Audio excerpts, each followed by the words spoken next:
Agenda pertama adalah informasi umum mengenai perseroan, dan dilanjutkan dengan kinerja keuangan dan kondisi bisnis terkini perseroan. Kedua agenda ini, agenda pertama akan disampaikan oleh saya, sedangkan agenda kedua akan disampaikan oleh Pak Mark, dan agenda ketiga mengenai rencana bisnis ke depan juga akan disampaikan oleh Pak Mark selaku CFO kami, dan terakhir agenda analisa manajemen terkait dengan pergerakan harga saham perseroan akan kembali disampaikan oleh saya. Baik,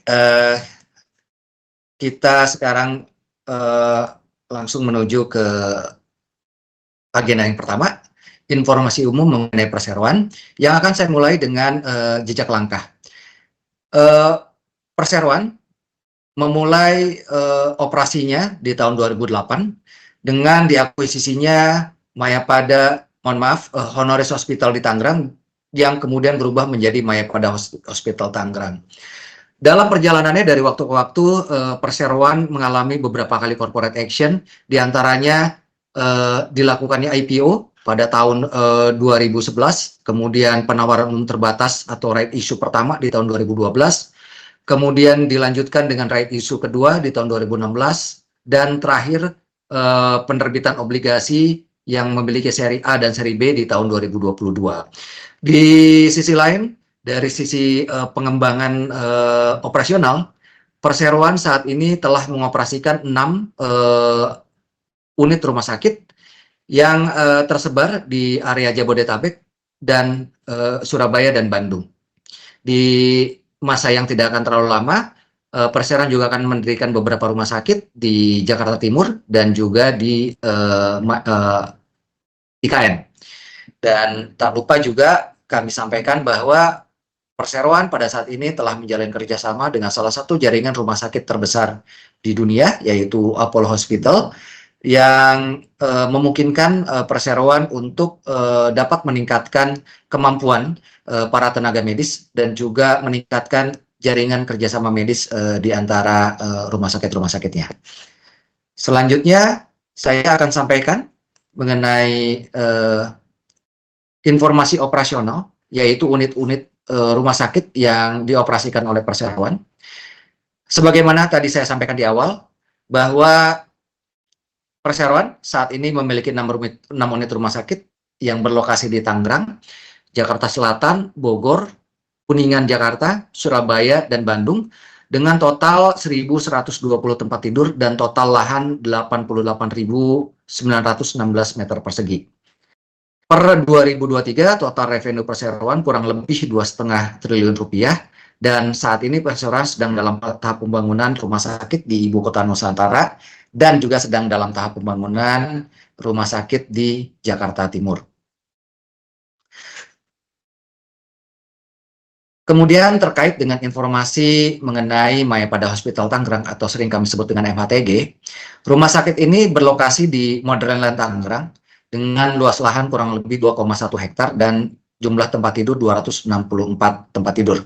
Perseroan ini dioperasikan langsung oleh rumah sakit ini dioperasikan langsung oleh perseroan dan merupakan salah satu merupakan rumah sakit pertama yang dioperasikan oleh perseroan karena beroperasi sejak tahun 2008.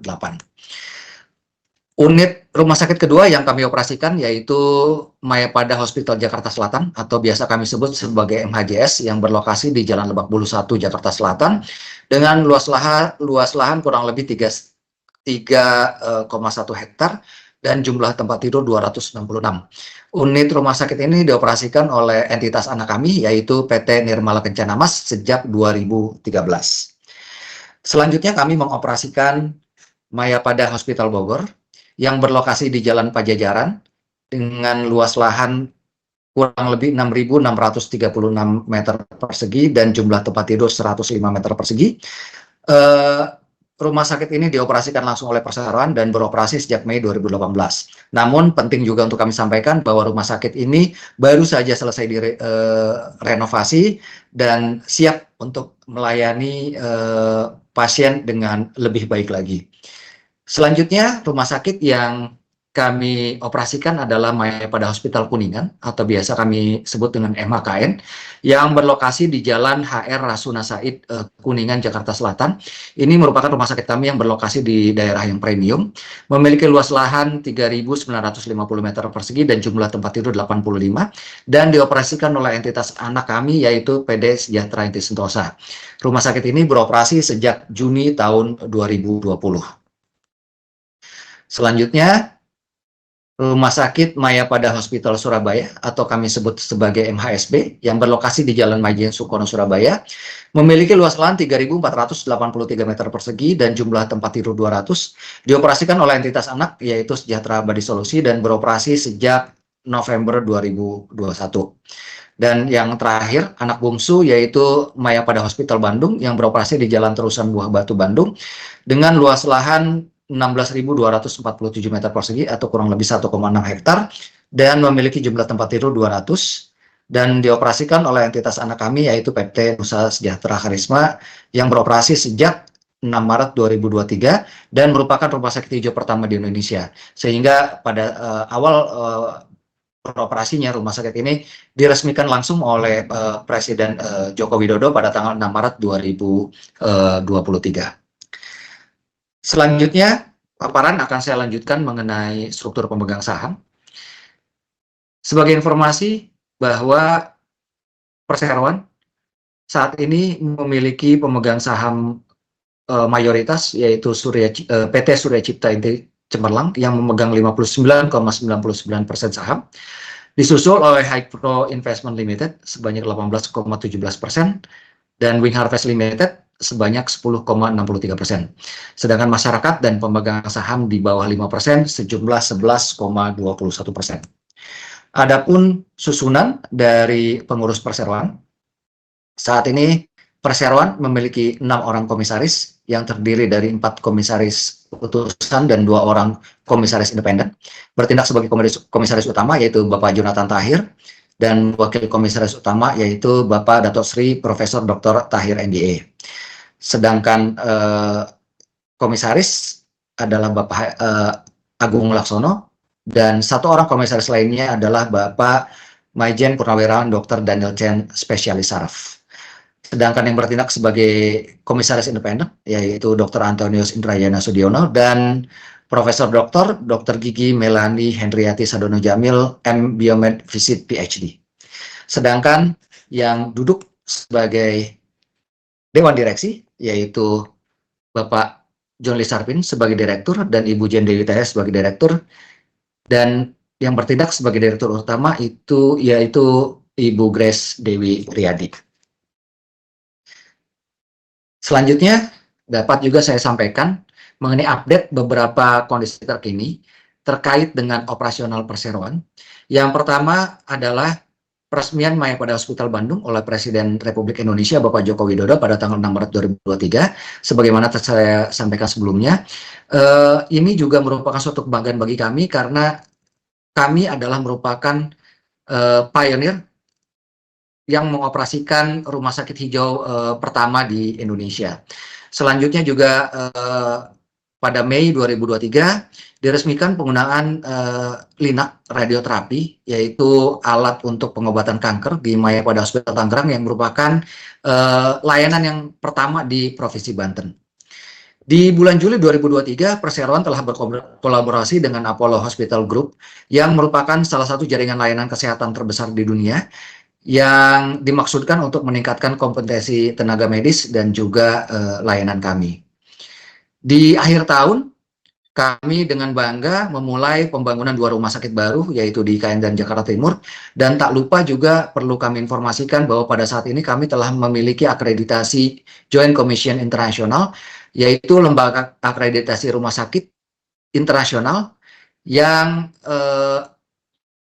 intinya memberikan akreditasi sesuai dengan standar-standar yang berlaku secara internasional, sehingga boleh dikatakan bahwa kami telah memiliki rumah sakit dengan taraf internasional. Akreditasi ini diberikan di bulan Desember 2023. Untuk agenda selanjutnya mengenai kinerja keuangan dan kondisi bisnis terkini perseroan akan disampaikan oleh Bapak Mark Lee Kristomo.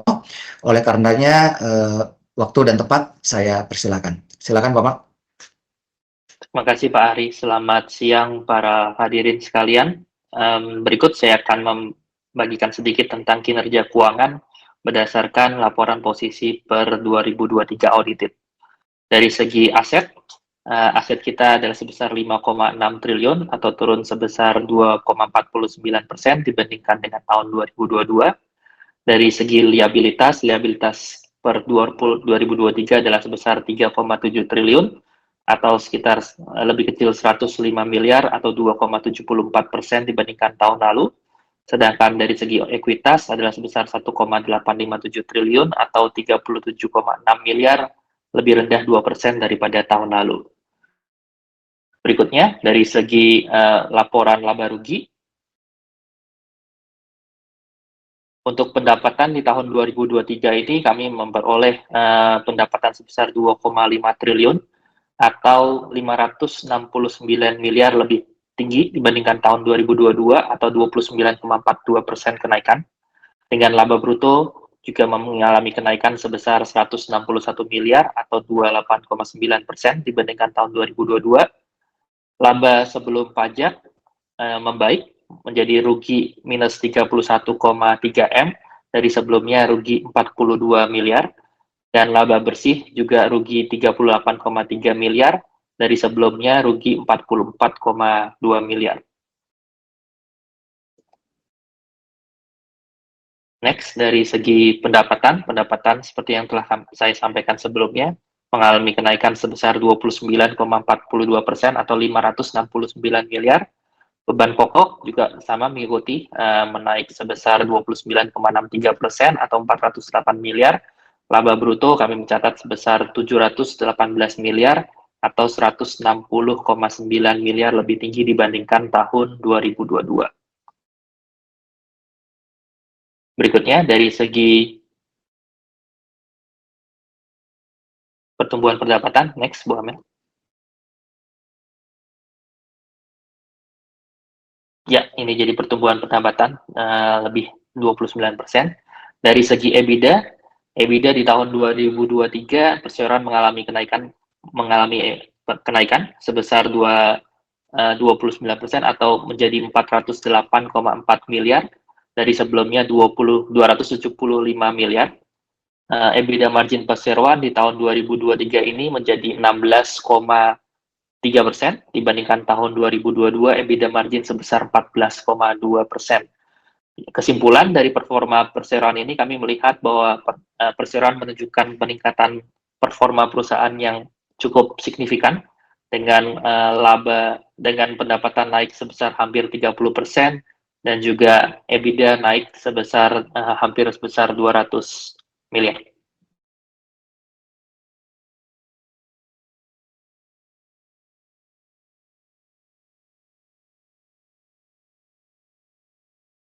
Next, dari segi agenda ketiga, yaitu rencana bisnis ke depan, kami melihat potensi industri kesehatan dengan jumlah bed per 1.000 populasi di Indonesia yang masih di bawah standar dunia maupun dari standar OECD, dan juga beberapa data points terkait market size, di mana market size hospital market di Indonesia mempunyai CAGR sebesar 5,4% dengan kenaikan dari 2023 menjadi 2028 di 25,8 miliar US dollar. Kami melihat bahwa industri kesehatan masih akan menjadi sebuah industri yang prominent dan juga industri yang dimana pemerintah juga mempunyai prioritas atas industri kesehatan tersebut. Dan untuk mendukung dari program-program pemerintah, next kami juga akan mengembangkan usaha dengan melakukan pembangunan rumah sakit baru, yaitu rumah sakit kami yang ke-7 berada di lokasi di Ibu Kota Nusantara, IKN. Rumah sakit ini kami akan menargetkan beroperasi di semester 2 2024. Dan juga rumah sakit ke-8 kami, yaitu Mayapada Hospital Jakarta Timur yang berada di lokasi di Jakarta Garden City, Jakarta Timur.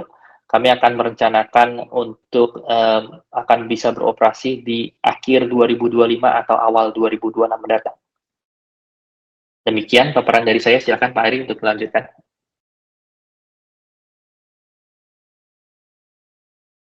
Baik, terima kasih, Pak Mark.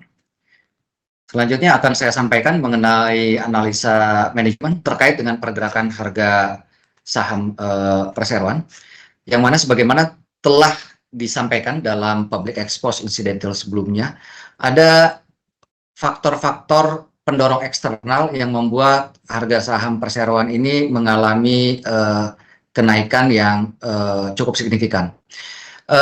Tadi paparan Pak Mark menunjukkan adanya perbaikan fundamental dari perseroan. Namun kami juga melihat bahwa adanya peningkatan jumlah pemegang SID dari 10,31 juta menjadi 11,75 juta di Oktober 2023. Ini merupakan salah satu hal yang mendorong laris manisnya saham perseroan sehingga tercipta supply and demand yang mendorong kenaikan harga perseroan. Di sisi lain juga saham free float perseroan juga meningkat dari 5,45 menjadi 10,28%, sehingga menunjukkan bahwa saham perseroan ini begitu liquid. Tetapi ada satu hal yang cukup menjadi momentum tingginya harga saham perseroan, yaitu ketika debat capres di bulan Desember yang lalu, ketika salah satu cawapres waktu itu Gibran menginformasikan bahwa salah satu proyek strategis yang sedang dibangun di IKN itu adalah rumah sakit Mayapada, sehingga saya mengamati tidak lama setelah adanya statement tersebut, harga saham perseroan meningkat cukup drastis. Kemudian perlu juga disampaikan bahwa dalam waktu 1-2 bulan belakangan ini kita sedang menghadapi musim wabah, yaitu demam berdarah dan flu Singapura. Hal tersebut mendorong tingginya kepercayaan masyarakat terhadap perseroan dan industri kesehatan secara umum. Karena kami memperhatikan bahwa di periode bulan Januari dan Februari tahun ini saja terjadi peningkatan jumlah pasien baik rawat jalan dan rawat inap secara signifikan, terlebih jika dibandingkan dengan periode yang sama di tahun lalu atau year on year. Sehingga menurut pendapat manajemen, hal-hal tersebut merupakan faktor-faktor yang mendorong tingginya harga saham perseroan. Next slide, Bu Amel. Selanjutnya, terkait dengan pergerakan harga saham perseroan, manajemen perseroan tidak mengetahui adanya informasi maupun fakta material yang dapat mempengaruhi nilai efek perseroan ataupun keputusan investasi pemodal sebagaimana dimaksud dalam POJK 31/POJK.04/2015 dan peraturan bursa nomor 1E. Sebagaimana telah saya sampaikan sebelumnya bahwa kami melihat hal tersebut adalah mekanisme market ya dengan terciptanya supply and demand yang mendukung. Selanjutnya, manajemen juga tidak melihat adanya informasi atau fakta atau kejadian penting lainnya yang material yang dapat mempengaruhi harga efek perseroan serta kelangsungan hidup perseroan yang belum diungkapkan ke publik. Manajemen juga tidak mengetahui adanya aktivitas dari pemegang saham tertentu sebagaimana dimaksud dalam POJK 11 tahun 2017 yang dapat mempengaruhi harga saham dan keputusan investasi investor. Dan yang terakhir, perseroan juga tidak mengetahui, tidak juga menerima, tidak mendengar maupun membaca informasi yang beredar sebagai rumor tentang perseroan maupun terhadap personilnya yang beredar di media massa. Demikian yang dapat saya sampaikan.